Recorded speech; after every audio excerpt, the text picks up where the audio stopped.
Assalamualaikum warahmatullahi wabarakatuh. Saya Divani Tesyalatama, mahasiswa Universitas Muhammadiyah Gorontalo, Fakultas Ilmu Kesehatan, Prodi Keperawatan. Di sini saya akan menjelaskan tentang sistem peredaran darah manusia. Sebelum kita masuk di penjelasan, kita perlu mengetahui apa saja yang berperan dalam sistem peredaran darah manusia ini. Yang pertama yaitu jantung, yang kedua pembuluh darah, dan yang ketiga adalah darah. Baiklah, di sini saya akan mulai dari ventrikel kanan. Ventrikel kanan adalah bagian kanan jantung yang berfungsi memompa darah yang mengandung karbon dioksida menuju ke paru-paru melewati yang namanya katup pulmonal. Katup pulmonal berfungsi untuk mencegah agar tidak terjadinya aliran balik darah yang tadinya darah menuju paru-paru kembali lagi ke ventrikel kanan. Setelah darah dialirkan menuju ke paru-paru melewati yang namanya arteri pulmonalis. Arteri pulmonalis adalah pembuluh darah yang berfungsi mengalirkan darah yang mengandung karbon dioksida menuju ke paru-paru.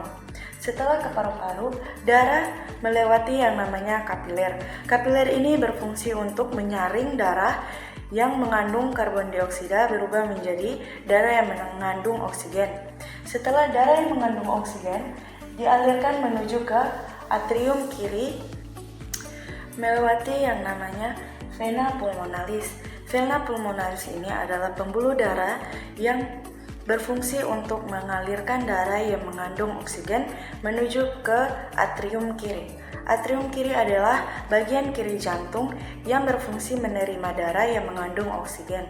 Setelah dari atrium kiri, ia akan menuju ke ventrikel kiri melewati yang namanya katup mitral. Katup mitral ini berfungsi untuk mencegah agar tidak terjadinya aliran balik darah yang tadinya sudah masuk ke ventrikel kiri tidak balik lagi ke atrium kiri. Setelah itu, darah yang masuk ke ventrikel kiri mengalami kontraksi jantung yang memompa darah menuju ke aorta. Aorta ini adalah pembuluh darah yang berfungsi untuk mengalirkan darah ke seluruh tubuh.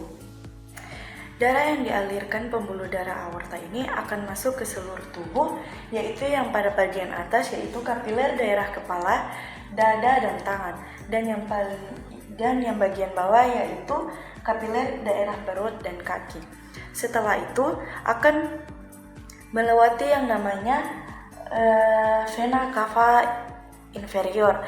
Vena cava inferior itu yaitu pembuluh darah yang mengalirkan darah yang mengandung karbon dioksida pada bagian bawah menuju ke yang namanya atrium kanan. Begitu juga yang pada bagian atas melewati yang namanya vena cava superior.